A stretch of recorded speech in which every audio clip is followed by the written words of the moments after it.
In the last episode, we left the Bahamas and sailed to Miami. We're off. Goodbye, Bahamas. Florida, here we go. Our first port back in the US after being away for nearly 10 months. In this episode, we take a few days to enjoy Florida and then decide to put the boat up for sale so that we can fund our next adventure.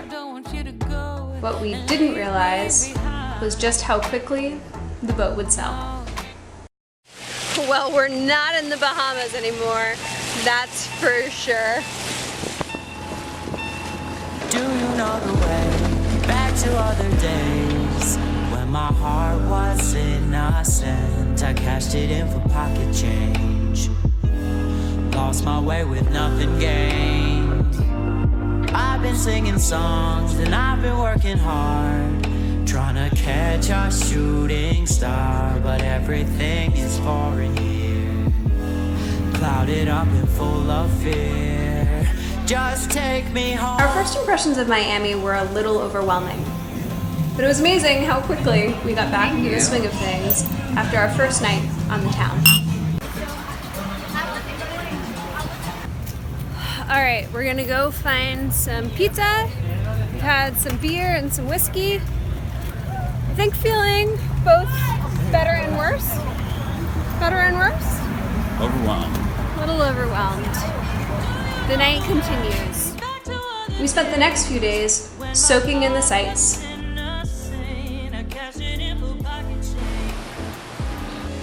eating great food,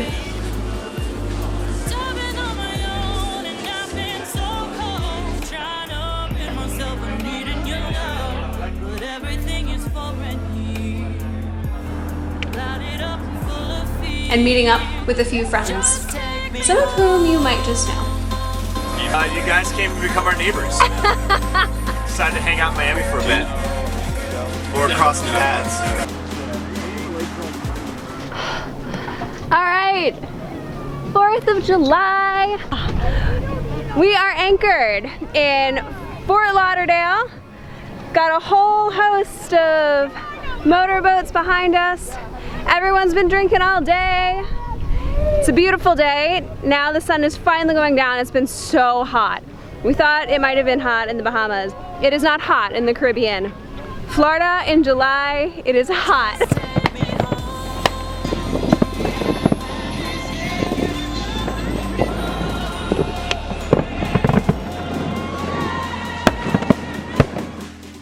We are headed up the ICW today.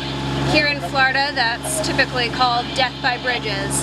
So I think it's gonna be slow going as we wait for them all to rise. Sunrise, Burdock. Keep it coming, Cap. In the future, you need to give each bridge 5 minutes notice, Cap. I'll go ahead and give you an opening now. Thank you very much, sir. First day on the ICW in South Florida. Roger, Roger, Cap. Not a problem. Oh well, oh well. Uh-huh. Oh well, well.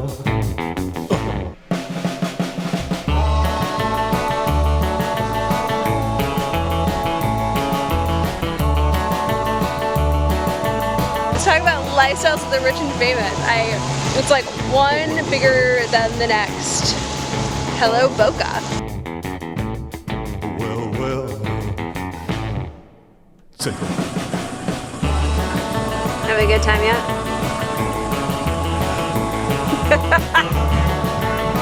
90! 2 days and at least 15 bridges later, we made it up to West Palm Beach, where it was time to fix a few things, clean up our boat, and put her for sale. What are you doing? Taking the steering wheel off so I can disassemble this old wheel pilot and replace a belt that's been slipping and preventing it from being useful. How long has the belt been slipping? As long as we've owned the boat. So it's about time. Nuts off. Wheels off. Alright, I know you've seen this before, but I can't resist. Okay, so what do you have here? This is our Garmin Class A linear drive unit. It's hydraulic pump that moves the steering quadrant. It's our autopilot. And why is it now out on our deck? There's a thing called a rudder feedback sensor that is what tells the autopilot where it is in relation to the steering. And that sensor unit went bad, which is notorious on these units. So I got some advice online on Cruisers Forum about how to do the cheap replacement with a $20 part rather than sending it in to Garmin for $800. So I'm gonna try to do that.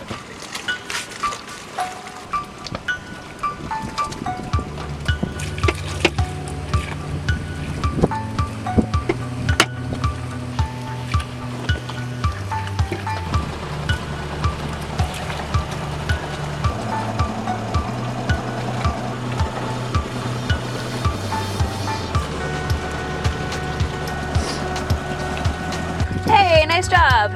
Now all you gotta do is put it back in.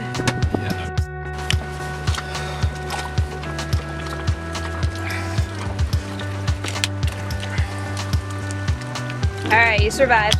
Yeah, I survived. So after the more miserable 15 minutes of my life, I'm out of that hole. We're gonna go test both autopilots that I fixed today. Both our wheel pilot and our sweet below deck unit. How's she doing? Pretty good. We did our little sea trial wizard, and she seems to be performing well. So yeah, that was a huge savings. You've been full of bad positions the last 2 days. Yeah, my body hurts. I bet it does. Oh well, has to be done. Fixing our faucet. Gross. You like this? I like that. That? I like it. Some of this. Woo! You know what? This is the first boat project that actually took shorter than expected. No, the autopilots yesterday, I did both in 2.5 hours, so that was way easier than I expected. By the time this video is released, you may already know, but we are selling the boat. We're selling the boat to go off and do something cool. That's a secret too. But we're getting the hull and the top side buffed and waxed and compounded, whatever that means. So all of this, it's gonna go away, and she's gonna be so sparkly and new.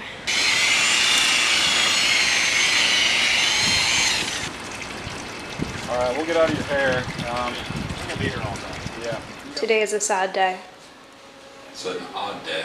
We've been cleaning the boat and fixing things and taking nice photos and building a website to list her on and put all that stuff out to the internet this morning. Facebook, Cruisers Forum, Sailboat listings, all that. And already there's just been a deluge of emails and people wanting to get on the phone and talk, and one guy is already in a 5-minute conversation on the phone, like, wants to send us a wire transfer, a deposit, so he can get a surveyor on the boat, which seems a little quick, a little scammy, but we'll see. I'm trying to work out escrow services and that kind of thing right now, and contracts, because I hadn't thought about it beforehand, but now I'm slightly nervous. We'll see what happens. And it's all been kind of last minute, which is why we decided to put the boat on the market now, a little sooner than we expected, and we're trying to kind of fire sale it ourselves by offering it at a really low price, with the hope being that we don't have to find a broker, line up long-term storage, all that kind of stuff. Well, that was the second offer of the day, so I gotta figure out how one actually sells a boat paperwork-wise. How many hours have we had this boat up for sale? 3 hours, maybe? It's a big moment, Will. Yes, it is. What are you doing? Signing the sale agreement. It'll be more monumental when we're actually closing. I'm not gonna cry. I'm not. I will cry at closing. I can probably guarantee that. The gentleman that called us within an hour of listing the boat ended up being who we sold it to. He made an offer at asking price and was willing to accept the boat as is, no survey, but the one condition is that we had to bring the boat from West Palm Beach to Indian Town, about a 80-mile journey, to hand it off to him.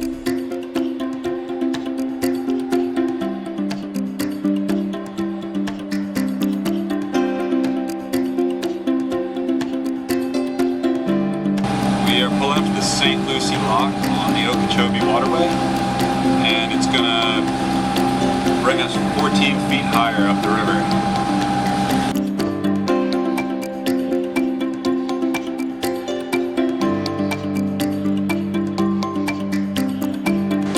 How about this, babe? It's something. This is like watching Katie and Jesse on a boat, but doing it ourselves. Yeah.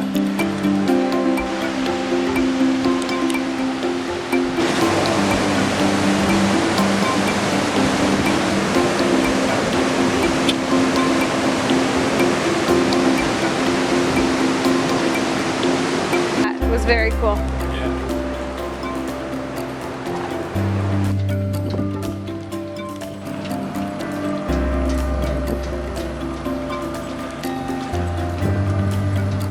So we puttered up the river and then arrived in Indian Town at dusk.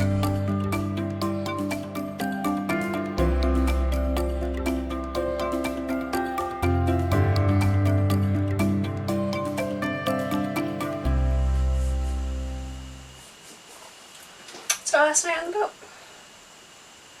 Yeah. Do you want to give a toast?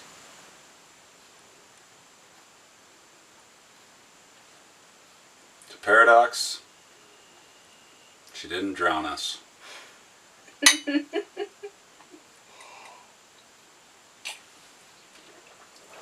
I will give a better toast. To Paradox. God! Did you see it? Oh, it's flying right around me. Wait till it lands on me. It's near my ear.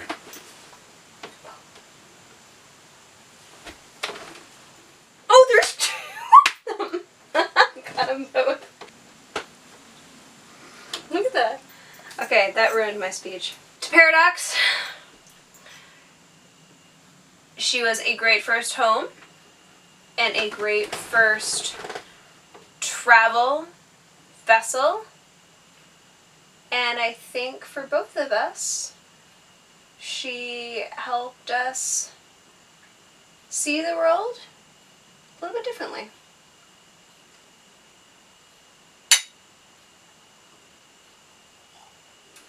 It's funny to think about our first few nights when we hadn't seen the boat and we just got down. They weren't much different than this. Hot. As sweating So in many- 115 degree Yeah. heat index. Yeah. Miserable. Really Ready to be off the boat. Came full circle. I had that moment just getting onto the boat a moment ago where I realized like how much of, I don't know, I guess a certain part of myself is tied up in this thing. It's a thing.